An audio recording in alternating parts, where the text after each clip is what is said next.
Alhamdulillah, wassalatu wassalamu ala rasulillah wa ala alihi wa sahbihi wa mawalah wa la hawla wa la quwata illa billahi wa ba'du. Alhamdulillah, segala puja dan puji hanya milik Allah subhanahu wa ta'ala. Salawat dan juga salam kita hadiahkan kepada Rasul kita Nabi besar Muhammad sallallahu alaihi wa ala alihi wasallam. Kita lanjutkan kajian kita, masih membahas kitab Minhajul Muslim karya besar Syekh Abu Bakar Jabir Al-Jazairi rahimahullahu taala. Dan kita masuk pada pasal ke-7, pembahasan tentang akhlak yang sangat mulia, yakni akhlaku al-haya, rasa malu.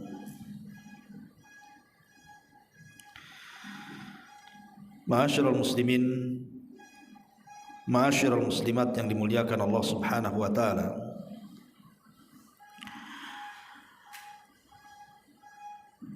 di sini pengarang mengatakan seorang muslim itu harus pandai menjaga diri dan jadilah seorang pemalu. Karena sifat malu adalah salah satu daripada penghias akhlak.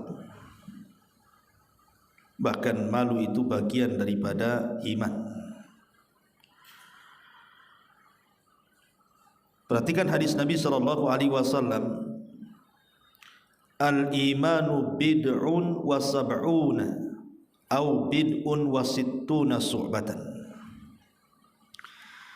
Fa afdaluha qawlu la ilaha illallah wa adnaha imatatul adza anit tariq wal haya'u syu'batun minal iman.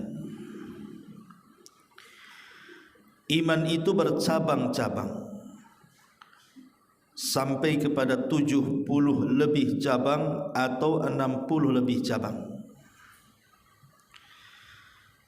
Yang paling utama adalah kalimat tauhid la ilaha illallah, dan yang paling rendah adalah menyingkirkan gangguan dari jalan.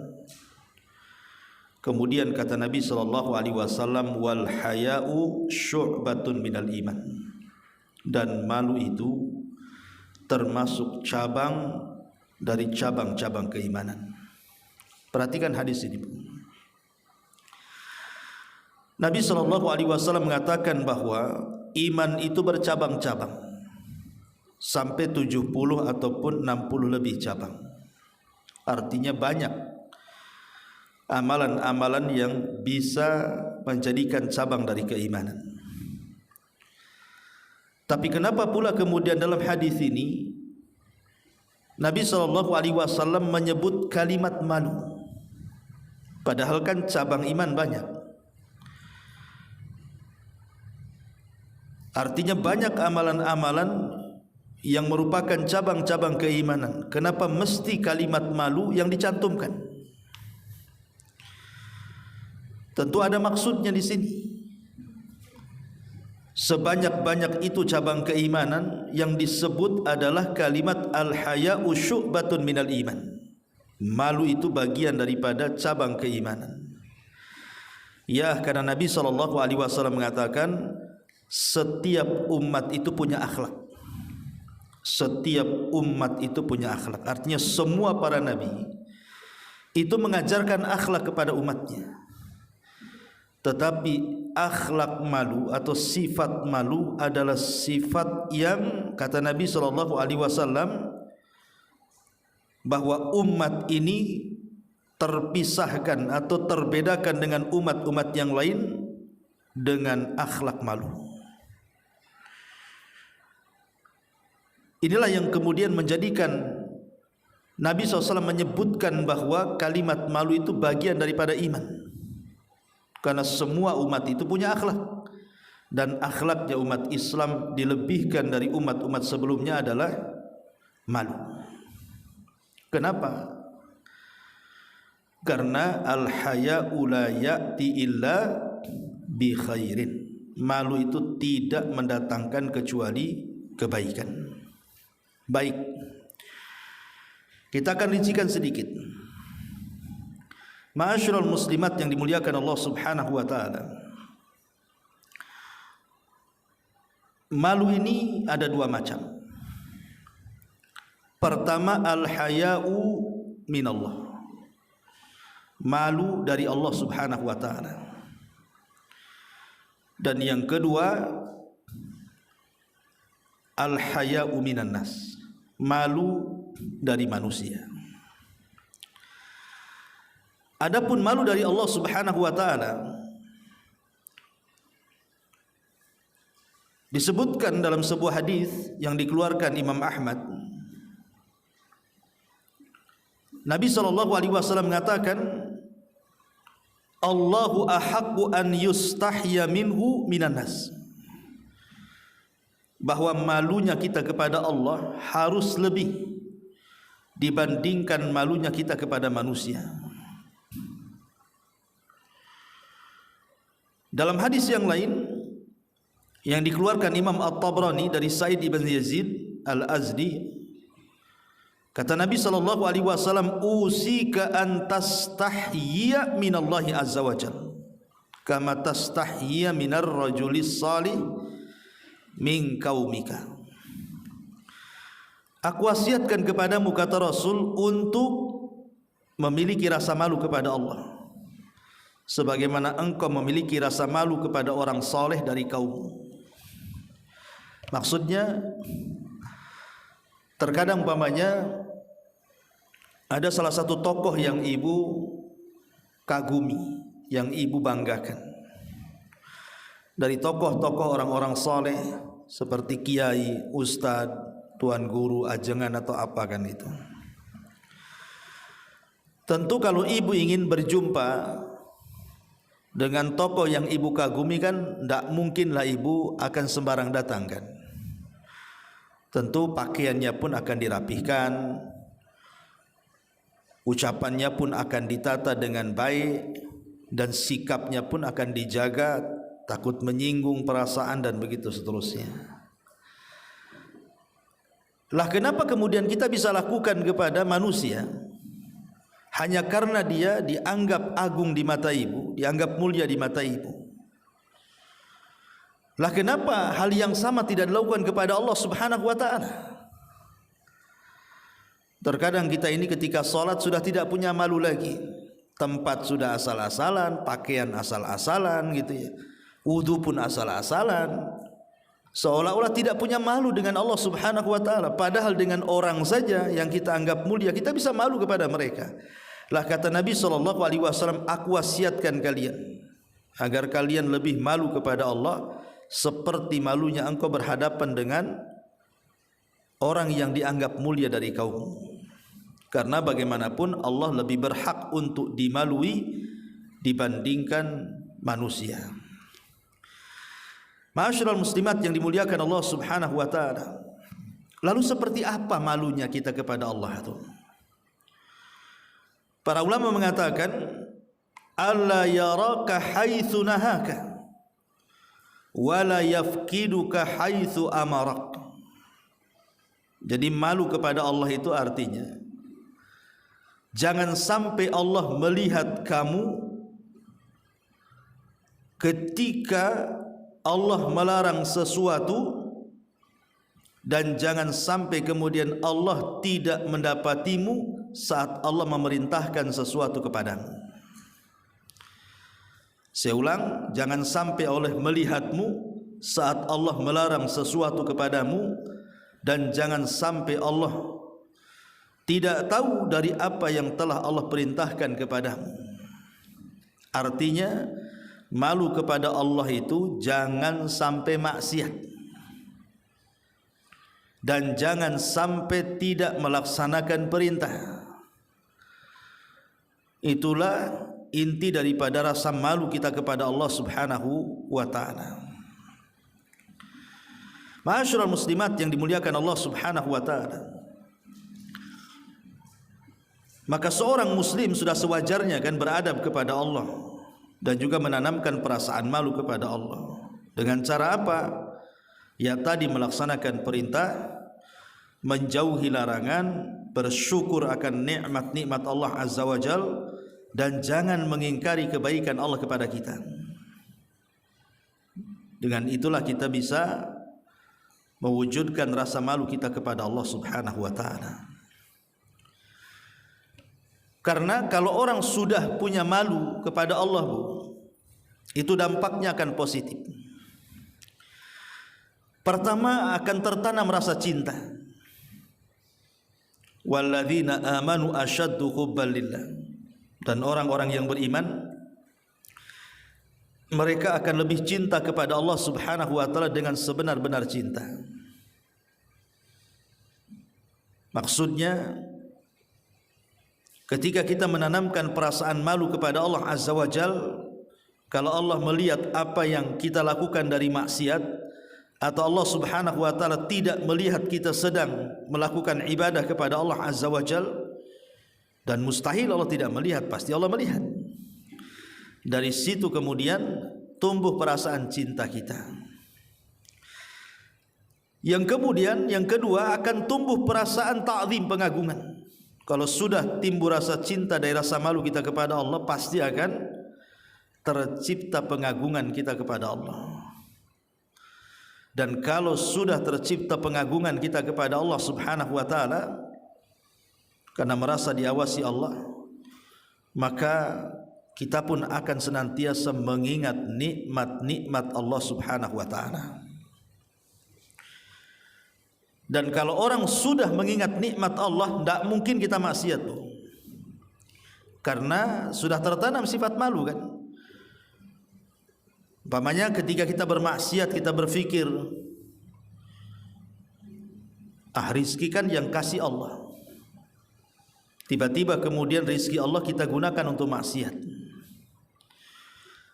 Makanan yang kita makan juga datang dari Allah, kemudian menyehatkan badan kita. Tiba-tiba badan yang sudah sehat kita gunakan untuk maksiat.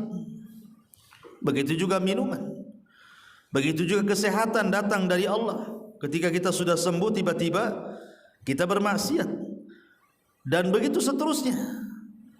Jadi orang kalau mengingat nikmat Allah Subhanahu wa taala, tidak jadi dia maksiat tuh, karena dia merasa malu kepada Allah Subhanahu wa taala.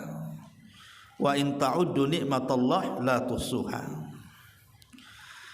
Ma'asyiral muslimat yang dimuliakan Allah Azza wa Jalla, lalu seperti apa bentuknya? Bagaimana caranya, Bu, Ibu, menanamkan perasaan malu kepada Allah itu? Bagaimana caranya? Ada sebuah hadis yang dihasankan oleh Syekh Albani rahimahullahu taala dari hadis Abdullah bin Mas'ud radhiyallahu an. Rasul sallallahu alaihi wasallam bersabda, "Istahyu minallahi haqqal haya." Malulah kalian kepada Allah dengan sebenar-benar malu. Caranya seperti apa?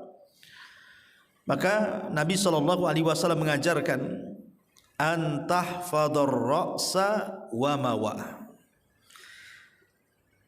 untuk menjaga kepala dan semua isi kepala, wal batna wa ma hawa, dan agar menjaga perut dan seluruh isi perutnya, wal tadhkuril mauta wal bila, dan mengingat kematian dan juga ujian-ujian yang Allah berikan kepada kita. Wa man aradal akhirata taraka zinatad dunya, maka barang siapa yang menghendaki akhirat, pasti dia meninggalkan perhiasan dunia. Faman fa'ala dzalik faqad istahya minallahi haqqal haya, siapapun yang melakukan perkara-perkara itu, maka dia sudah dianggap memiliki perasaan malu kepada Allah dengan sebenar-benar malu. Begitu caranya, Bu. Bagaimana caranya kita malu kepada Allah? Satu, jaga kepala. Di kepala ini kan macam-macam bu, ada telinga, ada mata, ada hidung, ada lisan, ada otak gitu ya. Jadi jaga tuh. Jangan sampai memandang kecuali yang dihalalkan, jangan sampai mendengar kecuali yang dibolehkan, jangan sampai bicara kecuali yang dibolehkan saja, yang santun, tidak mengeluarkan kata-kata yang mengandung dosa. Dan otak kita berpikir yang positif. Jadi kalau kita sudah bisa menggunakan mata kita memandang yang halal, yang baik gitu ya, berarti mata kita ini memiliki rasa malu. Kalau telinga kita mendengar yang baik, berarti telinga kita ini punya rasa malu. Kalau lisan kita mengucapkan yang santun, berarti lisan kita punya malu. Kalau otak kita cara berpikir positif, berarti otak kita ini punya rasa malu.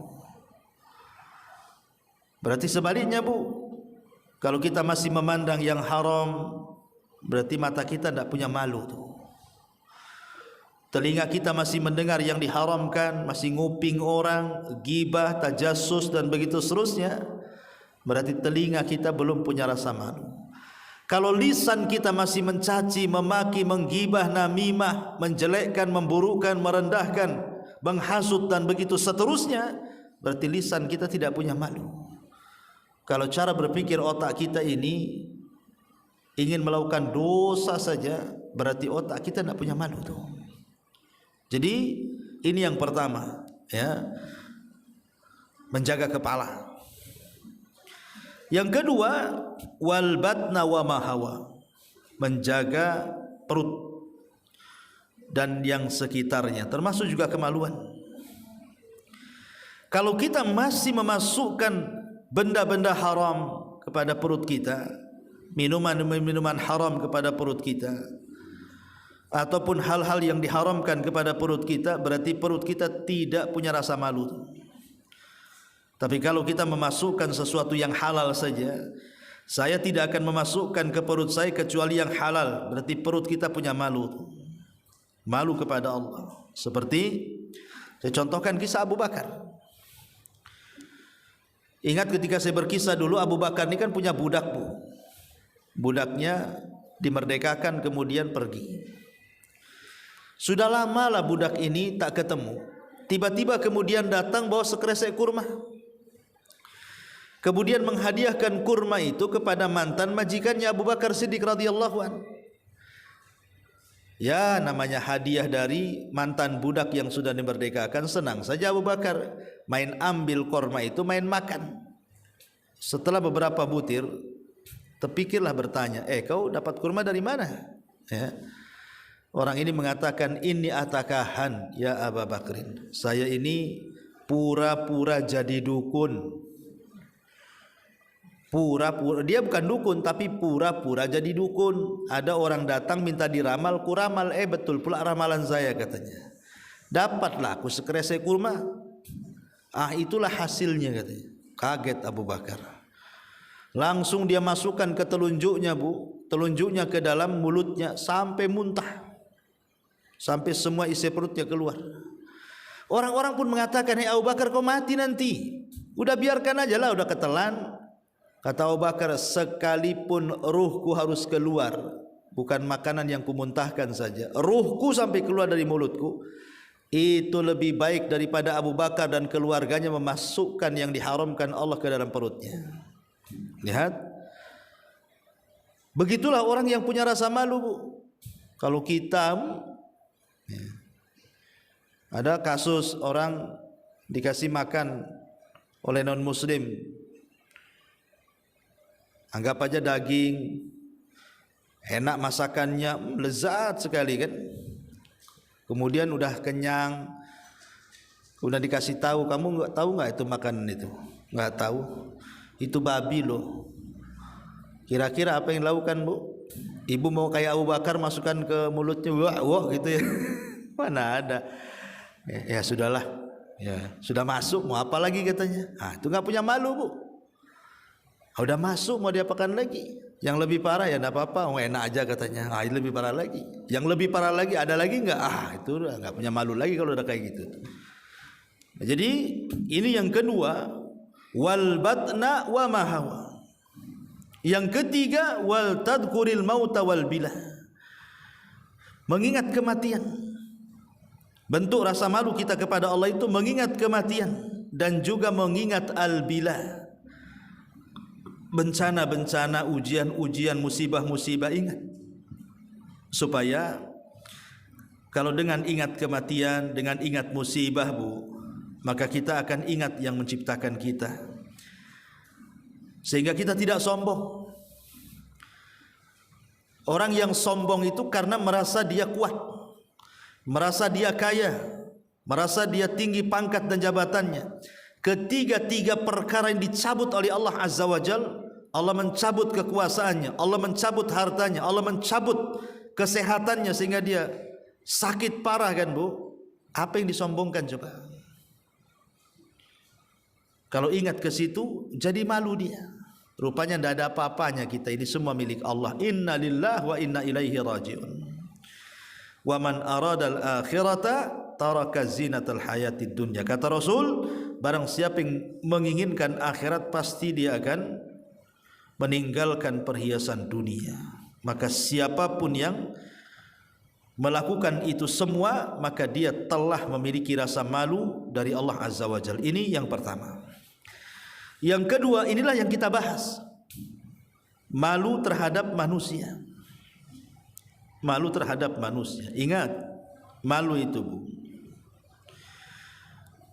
adalah akhlak yang sangat baik. Karena malu itu yang mendorong seseorang berbuat baik, seseorang menjaga kehormatan, dan seseorang berusaha untuk menjaga akhlak yang terpuji. Karena malu itu salah satu dalil tentang muru'atul insan. Ulama mengatakan, jadi punya rasa malu itu salah satu tanda ibu itu punya muru'ah. Punya muru'ah itu punya kehormatan. Tapi orang yang tidak punya malu jatuh kehormatannya. Makanya Nabi SAW mengatakan, di antara ucapan para nabi yang terus diucapkan oleh mereka turun-temurun, apa kata Nabi SAW? Idza lam tastahi fasna masyita. Kalau engkau tidak punya rasa malu, ya lakukanlah sekehendakmu. Karena kalau orang tidak punya malu kan hilang muruahnya, Bu. Hilang kehormatannya. Makanya rasa malu itu dalil tentang kehormatan seorang manusia.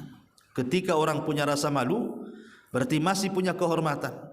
Kalau orang sudah tidak punya rasa malu, berarti sudah hilang kehormatannya. Rasa malu itu dalil bahwa seorang manusia punya kehormatan baik di hadapan Allah ataupun di hadapan manusia. Ma'asyiral muslimat yang dimuliakan Allah Subhanahu wa taala. Malu ini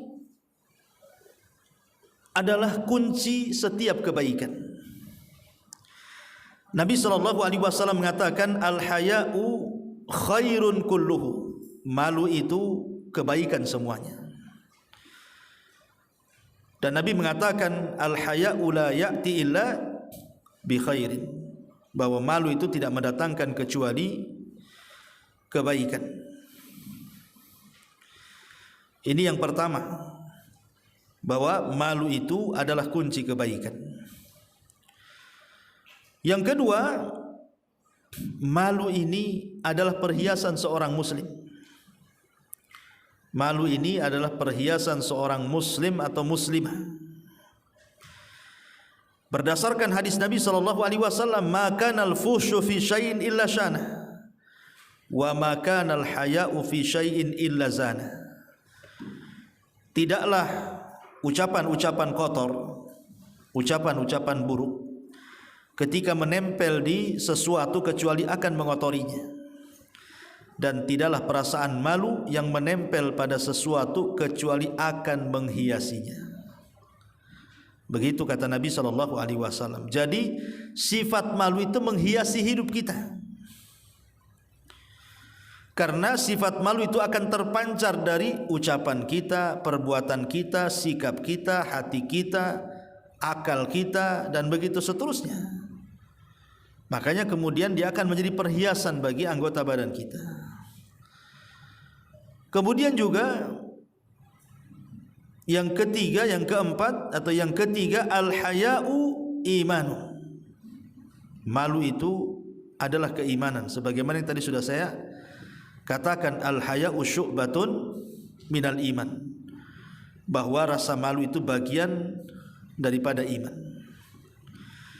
Kemudian yang keempat, malu itu termasuk akhlak yang dicintai Allah.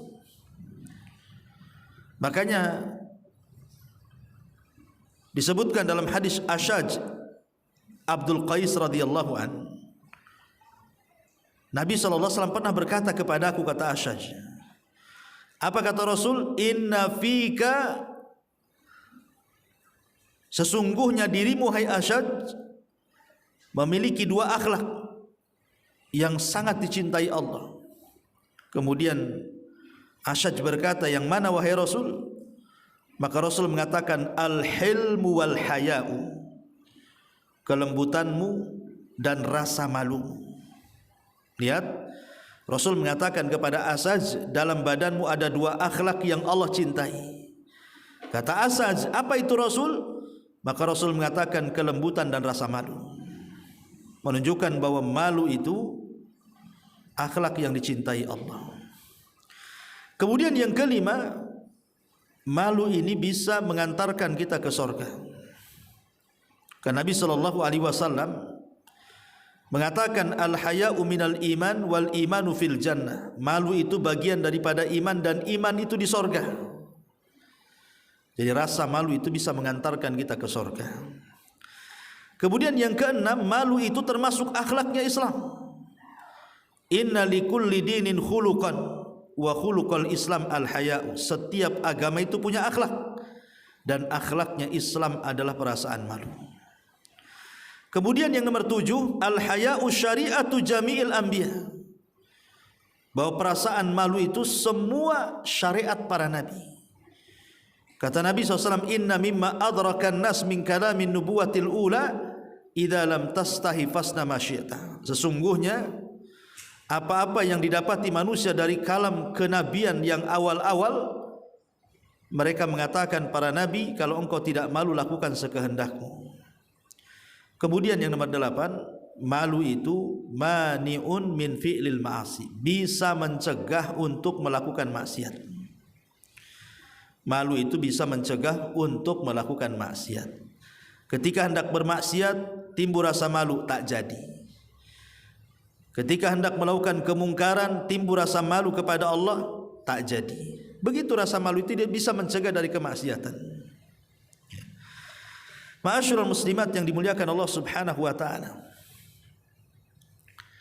Adapun di antara keistimewaannya juga, ibu yang dimuliakan Allah Subhanahu wa taala, malu ini ya, di antara buahnya yang disebutkan para ulama, kenapa sifat malu ini sangat dijunjung tinggi di dalam Islam ya. Karena di antara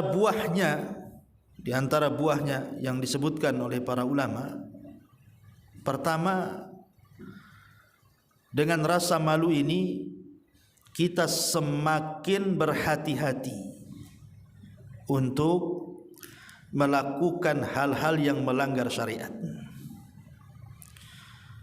Itu yang paling besar manfaat daripada rasa malu. Karena apa sih definisi malu itu, Bu? Definisi malu itu kata ulama, khuluqun yakufful abdu an irtikabil qaba'ihi warradha'ili wa yahuthuhu ala fi'lil jamil wa yamna'uhu minat taqsiri fi haqqi sahibil haqq wa huwa min a'la mawahibillahi lil abdi.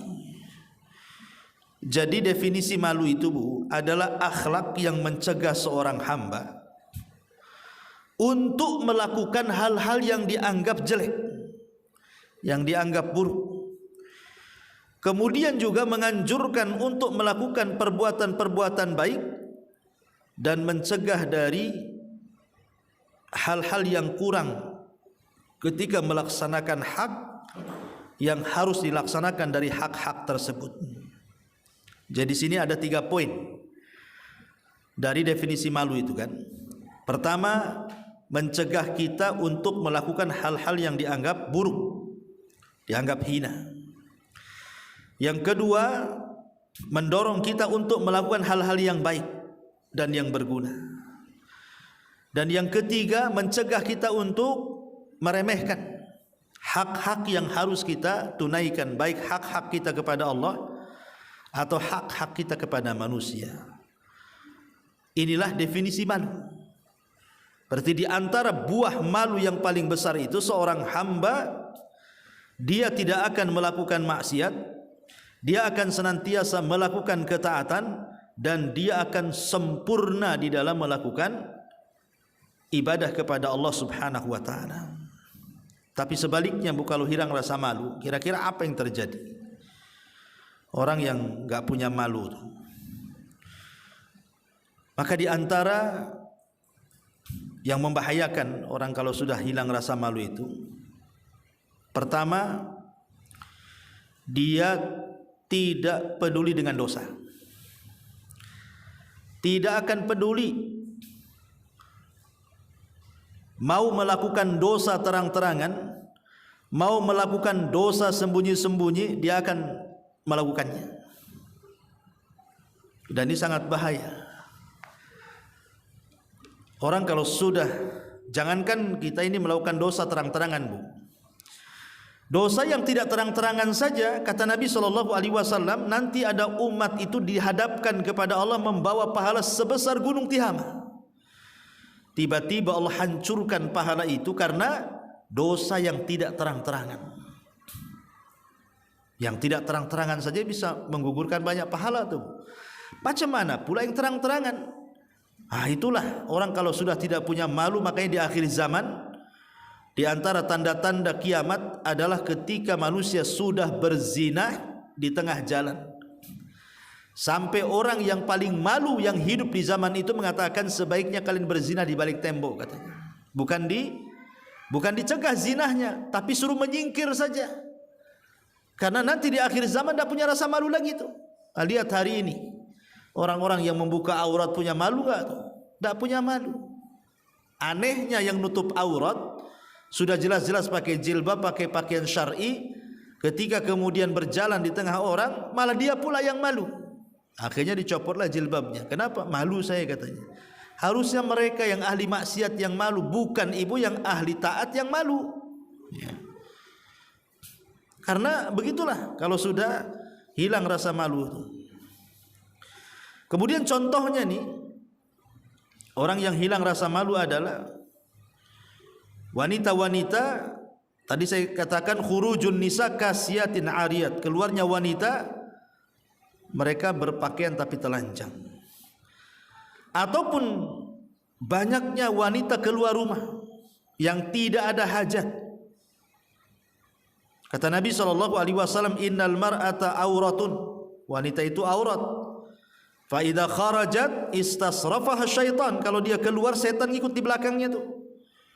Wa aqrabu ma yakunu min wajhi rabbiha wa hiya fi qa'ri baitiha. Jadi wanita ini ketika tidak punya rasa malu, maka dia akan terus keluar dari rumahnya. Padahal seorang wanita muslimah yang memiliki kehormatan pasti dia akan mendahulukan rumahnya dibandingkan di luar rumahnya. Tapi zaman sekarang banyak wanita-wanita, terutama anak-anak muda-mudi itu, mereka sudah tidak punya malu, nongkrong di jembatan, coba kan, malam-malam ikut trek-trekan, kadang-kadang entah kemana pergi, kelayapan kan itu. Ini udah hilang rasa malunya. Boleh jadi mungkin karena orang tuanya dulu seperti itu, atau mungkin orang tuanya sudah berusaha untuk mencegahnya tetapi kalah dengan anaknya. Termasuk juga masih berkaitan dengan wanita keluar pakai parfum, itu kan tidak punya rasa malu untuk memfitnah manusia.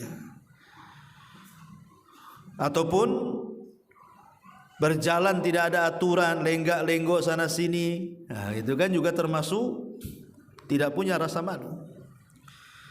Atau meletakkan pakaian di rumah orang, ibu bertamu nih ke rumah kawan, ibu buka saja kayak di rumah sendiri, dibuka semuanya pakai kaos saja mamanya kan.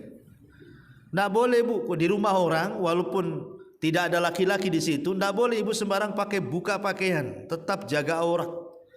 Dikhawatirkan ada keluarganya yang laki-laki datang atau apa kan, nggak boleh ya, karena Rasul yang melarang. La yamna'anna rajulan kata Nabi SAW, ma mimra'atin tada'u thiyabaha fi ghairi baiti zawjiha illa hatakatis sitru bainahu wa baina rabbiha. Tidaklah seorang wanita meletakkan pakaiannya di luar rumahnya, bukan di rumahnya tapi di rumah kawannya, itu sama dengan menghancurkan penghalang kehormatan dia dengan Allah Subhanahu wa taala. Nah, ini contoh yang lain. Atau contoh yang lain umpamanya ibu keluar tanpa izin suami, itu juga wanita enggak punya malu. Main keluar saja kelayapan, suami tak tahu ya. Ataupun mamanya ibu keluar itu dalam rangka memang untuk bermaksiat, sengaja memang sudah ada jadwal tertentu. Oh hari ini gibah di rumah si Anu, besok rumah si ini, sudah dijadwal 1 minggu itu gibahnya tuh ya. Itu memang nggak punya malu, gibah aja dijadwal dulu tuh, mengerumpi itu dijadwal dulu tuh, minggu ini di sini, minggu ini di sini. Itu juga termasuk wanita yang tidak punya rasa malu tuh ya. Dan banyak lagi yang terkait dengan kaum Hawa. Ma'asyiral muslimat yang dimuliakan Allah Subhanahu wa taala, termasuk juga kalau secara umum contohnya adalah seperti umpamanya seseorang bersalaman entah laki-laki dengan perempuan atau sebaliknya ya. Itu juga tidak punya rasa malu. Ataupun di sini muqarafatul itsmi istihya'an minan nas. Seseorang malah mendekati dosa karena malu kepada manusia. Contoh ibu pulang kampung, kan ibu sudah ngaji di Batam, di kampung mungkin orang nggak paham ibu itu bukan mahram atau mahram, kan kadang-kadang orang kampung nggak tahu bu ya. Kalau kita yang sudah ngaji kan tahu, oh ini mahram saya, berarti boleh jabat tangan gitu ya, boleh sentuhan.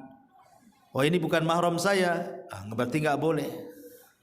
Tapi kadang-kadang bu, karena rasa segennya kita dengan keluarga, kita tidak berani untuk mengatakan ini boleh, ini tidak kan bu. Akhirnya kemudian yang harusnya tidak boleh jabat tangan, akhirnya jabat tangan. Yang tidak boleh berpelukan, akhirnya berpelukan. Maka ini tidak punya malu. Jadi kalau sudah tahu ilmunya, ya ibu tinggal angkat aja tangannya, maaf ya kita kan bukan mahram, jelaskan kan gitu, supaya mereka tahu siapa ibu. Ya ini juga kalau sudah hilang rasa malu memang seperti itu ya. Dia membiarkan saja kemaksiatan karena sebuah hal yang segan atau apa gitu ya. Intinya kalau tidak punya rasa malu itu hilang semua kebaikan. Tapi kalau orang masih punya rasa malu berarti masih banyak kebaikan. Taib. Di sini mu'alif rahimahullahu taala menyebutkan beberapa kisah ya tentang kisah-kisah sifat malu ini. Contohnya di sini adalah kisah Usamah ibn Zaid, kesayangan Nabi SAW, ketika meminta syafaat kebebasan hukum bagi seorang yang melakukan kejahatan. Jadi ada seorang wanita pejabat itu nyuri ceritanya bu. Wanita ini mencuri dan barang yang dicurinya sudah harus mengharuskan potong tangan. Cuman karena dia anak pejabat di zaman itu, anak kabilah, anak tokoh kabilah. Jadi orang-orang pun merasa kasihan, jangan dipotonglah, itu kan anaknya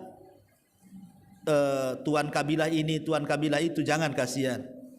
Cobalah lobi Nabi jangan sampai dipotong tangannya.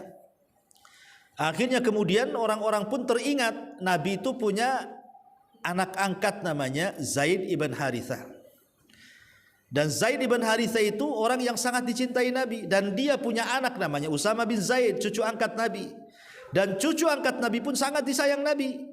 Jadi akhirnya kemudian orang-orang datang kepada Usama bin Zaid, ya Usama, bisa enggak engkau ngomong sama Nabi? Bisa enggak, jangan dihukum gitu ya. Maka akhirnya Usama pun datang kepada Rasul melobi dan mengatakan, ya Rasul, janganlah, dia kan anak pejabat, maafkan sajalah atau bayar diat atau gimana gitu ya. Rasul marah dan mengatakan, atashfa'u fi haddin min hududillah ya Usama, wallahi law saraqat fulanatun laqata'tu yadaha. Dan riwayat, law saraqat Fatimatu binta Muhammadin laqata'tu yadaha. Hei Usama, apakah engkau akan memberi syafaat meminta kebebasan hukum bagi seseorang pada masalah hukum Allah? Demi Allah, jika perempuan fulanah mencuri, pasti kupotong tangannya. Dalam riwayat, demi Allah, kalau Fatimah putriku mencuri, tetap kupotong tangannya. Kemudian Rasul mengatakan, sesungguhnya hancurnya umat sebelum kalian, karena kalau ada orang lemah yang melakukan kejahatan langsung ditindak. Tapi kalau ada orang yang mulia, yang dianggap tinggi jabatannya, melakukan kesalahan, kalian biarkan saja. Maknanya tidak punya rasa malu, tidak malu kepada Allah kah? Ya. Nah, ini juga salah satu bagaimana ketegasan Nabi SAW untuk mengajarkan sifat malu kita kepada Allah Subhanahu wa ta'ala. Ma'asyiral muslimat yang dimuliakan Allah Subhanahu wa ta'ala. Kemudian juga dicontohkan di sini kisah Ummu Sulaim Al-Ansariyah untuk menanyakan, ya Rasulullah, innallaha la yastahi minal haqq, fa'al alal mar'ati min guslin idza hiya ihtalamat, qala na'am idza ra'atil ma. Wahai Rasul, sungguh Allah tidak malu menjelaskan tentang kebenaran, apakah perempuan harus mandi jika dia mimpi basah? Maka Rasul mengatakan, ya, kalau dia melihat air. Artinya malu tidak menghalangi untuk belajar, ya. Kenapa tak mau ngaji? Malu saya. Itu bukan malu yang dibenarkan kayak gitu. Kenapa kau tidak datang kemarin acara ini kan bagus? Malu saya. Enggak bisa. Kalau untuk kebaikan tidak berlaku malu itu. Justru ketika tidak datang kebaikan kepada kebaikan, maka itulah dia tidak punya rasa malu. Jangan dibalik-balik, ya. Ma'asyiral muslimat yang dimuliakan Allah Azza wa Jalla, termasuk juga kisah, kalau dalam Quran kan Bu, kisah Nabi Musa alaihi salatu wassalam. Kan di Quran itu kan ada kisah Nabi Musa yang terusir dari Mesir karena membunuh untuk menyelamatkan diri. Musa pun kemudian pergi dari Mesir menuju Madian. Lah di Madian Nabi Musa melihat ada dua orang perempuan sedang ngantri ngambil air. Kemudian Musa pun langsung mendekati wanita itu dan langsung menawarkan diri untuk membantunya tanpa banyak bicara. Dan wanita itu pun tidak nunggu ditanya, kenapa engkau mengantri di antrian laki-laki? Wanita itu sebelum ditanya langsung menjawab. Dia mengatakan, sesungguhnya saya ini punya orang tua yang sudah tua, tidak sanggup mengangkat air, makanya kami yang angkat air. Nah, itu sebelum ditanya sudah jawab tuh wanita itu. Akhirnya Musa pun tidak banyak ngomong, langsung membantu. Kemudian membawakan air itu, dan sepanjang jalan membawakan air itu Musa tidak bicara, wanita itu pun tidak bicara. Bahkan wanita itu dengan malu-malu dia berjalan. Lihat bagaimana Nabi Musa juga malu, wanita itu juga malu, tapi malu dalam kebenaran. Maka Allah nikahkan Nabi Musa dengan wanita tersebut. Karena apa? Akhlak malu tadi. Itulah kemuliaan yang diberikan oleh Allah Subhanahu wa ta'ala. Taib, ini diantara pembahasan tentang akhlak malu. Taib, sampai di sini.